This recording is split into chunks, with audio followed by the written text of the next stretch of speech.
그들이 겟세마네라 하는 곳의 이름에 예수께서 제자들에게 이르시되 내가 기도할 동안에 너희는 여기 앉아 있으라 하시고 베드로와 야고보와 요한을 데리고 가실새 심히 놀라시며 슬퍼하사 말씀하시되 내 마음이 심히 고민하여 죽게 되었으니 너희는 여기 머물러 깨어 있으라 하시고 조금 나아가사 땅에 엎드려 될 수 있는 대로 이때가 자기에게서 지나가기를 구하여 이르시되 아빠 아버지여 아버지께는 모든 것이 가능하오니 이 잔을 내게서 옮기시옵소서. 그러나 나의 원대로 마시옵고 아버지의 원대로 하옵소서 하시고 돌아오사 제자들이 자는 것을 보시고 베드로에게 말씀하시되 시몬아 자느냐 내가 1시간도 깨어 있을 수 없더냐. 시험에 들지 않게 깨어 있어 기도하라. 마음에는 원이로되 육신이 약하도다 하시고 다시 나아가 동일한 말씀으로 기도하시고 다시 오사 보신즉 그들이 자니 이는 그들의 눈이 심히 피곤함이라. 그들이 예수께 무엇으로 대답할 줄을 알지 못하더라. 세 번째 오사 그들에게 이르시되 이제는 자고 쉬라. 그만 되었다. 때가 왔도다. 보라 인자가 죄인의 손에 팔리느니라. 일어나라. 함께 가자. 보라 나를 파는 자가 가까이 왔느니라. 샬롬. 마가복음 14장 32절로 42절입니다. 예수님은 겟세마네에서 사력을 다한 기도로 십자가를 준비하고 계셨지만 동행한 세 제자는 깨어있지 못하고 깊이 잠들 뿐이었습니다. 오늘 본문 속에서는 몇 가지 키워드가 있습니다. 첫 번째로는 기도라는 것입니다. 두 번째로는 그러나라는 것이고 세 번째로는 깨어있으라 라는 것입니다. 십자가를 앞에 두고 기도를 하기 위해서 예수님께서 겟세마네에 오르십니다. 지치고 힘들고 어려워도 마지막 순간까지도 예수님께서는 기도의 자리로 나아갔던 것을 우리가 기억을 해야 합니다. 기도라는 것은 위급할 때 찾는 자리가 아니라 늘 하나님과의 교제 안에서 쉼을 얻는 안식처이자 아버지의 뜻에 순종할 수 있는 또 내 자신을 복종시키는 치열한 격전지와 같다라는 것을 우리가 알아야 합니다. 예수님께서 겟세마네에 올라가셔서 기도를 하셨습니다.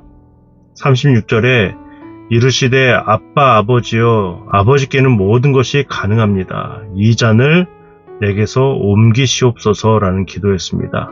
예수님도 어려서부터 나사렛에서 생활하시며 또 듣는 소문들과 직접 본 적도 있으셨겠죠. 십자가의 형벌이 얼마나 대단한 것인가, 잔혹한 것인가. 결국 그 십자가를 지고 골고다를 올라가야 될 것이고 십자가에 달려서 죽음을 당할 것인데 하나님께 이렇게 기도하는 것이죠. 모든 것이 가능하지 않습니까? 다른 방법이 있지 않겠습니까? 라는 거겠죠. 그런데 예수님께서 어떤 기도를 하십니까? 그러나의 기도를 하고 있는 거예요. 나의 원대로 마옵시고 아버지 원대로 하옵소서. 마음속에 그 극심한 고통으로 예수님은 기도를 하셨지만 자기 앞에 놓여진 그 죽음의 잔이 지나가기를 기도했었지만 그러나라는 기도를 했다는 겁니다. 감당할 수 있는 힘을 달라고 기도를 했던 것입니다.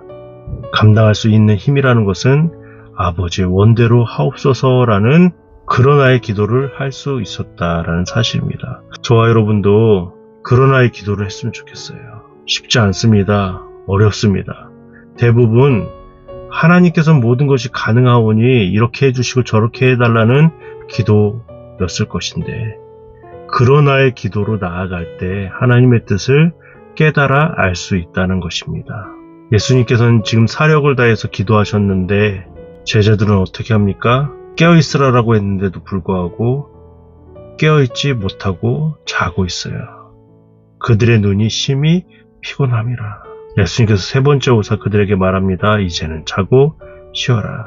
그만 되었다. 제자들은 예수님의 그 고통을 이해하지도 못하고 함께하지도 못했습니다. 깨어서 기도하라는 예수님의 당부도 잊은 채 잠만 자고 있다는 사실입니다. 우리가 이 세상을 살아갈 때요, 지금의 상황이, 지금의 때가 어떤 때인지 모른다면 기도하지 못하는 겁니다. 인식하지 못하니 기도의 필요성도 느끼지 못하겠죠. 그것이 참된 위기라고 생각이 듭니다. 신앙의 위기가 어떻게 찾아옵니까? 현실을 이해하지 못하는 겁니다.